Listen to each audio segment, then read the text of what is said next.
Chaque jour, Charles et Carole vous présentent la leçon de l'école du sabbat.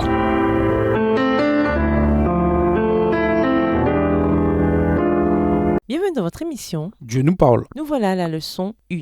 La Bible est unique. Étude de la semaine, Deutéronome 32, les versets 45 à 47, Genèse 49, les versets 8 à 12, Ésaïe 53, les versets 3 à 7, 1 Corinthiens 15, les versets 3 à 5, et 51 à 55, et Romains 12, le verset 2. Verset à mémoriser. Ta parole est une lampe pour mes pieds, une lumière pour mon sentier. Somme 119, verset 105. Composée de 66 livres et écrite sur une période de plus de 1500 ans sur 3 continents, l'Asie, l'Afrique et l'Europe, par plus de 40 auteurs, la Bible est unique en son genre. Il n'y a aucun autre livre, sacré ou religieux, qui lui ressemble. Et ce n'est pas étonnant. Après tout, c'est la parole de Dieu. On dispose de plus de 24 600 manuscrits du Nouveau Testament existants datant des 4 premiers siècles après Christ. Il existe par ailleurs 7 manuscrits originaux de Platon, 8 d'Hérodote et l'Iliade d'Homère en compte un peu plus, avec plus de 263 copies qui ont survécu. D'où le fait que nous avons des indications puissantes qui confirment l'intégrité du texte néo-testamentaire. La Bible fut le premier livre connu à être traduit, le premier livre en Occident à être publié sur la presse d'imprimerie et le premier livre à être distribué assez largement dans un grand nombre de langues, au point de pouvoir être lu par 95% de la population mondiale aujourd'hui. La Bible est également unique par son contenu et son message, qui se concentre sur les actes rédempteurs accomplis par Dieu dans l'histoire. Cette histoire est mêlée de prophéties, car il prédit l'avenir des plans de Dieu et son royaume éternel. C'est la parole vivante de Dieu, car l'Esprit de Dieu par lequel l'Écriture a été inspirée, de Timothée 3, les versets 16 et 17, est promis aux croyants aujourd'hui pour les guider dans toute vérité, tandis qu'ils étudient la parole. Jean 14, les versets 16 et 17, Jean 15, verset 26 et Jean 16, verset 13. Au revoir. Et à demain si Dieu veut.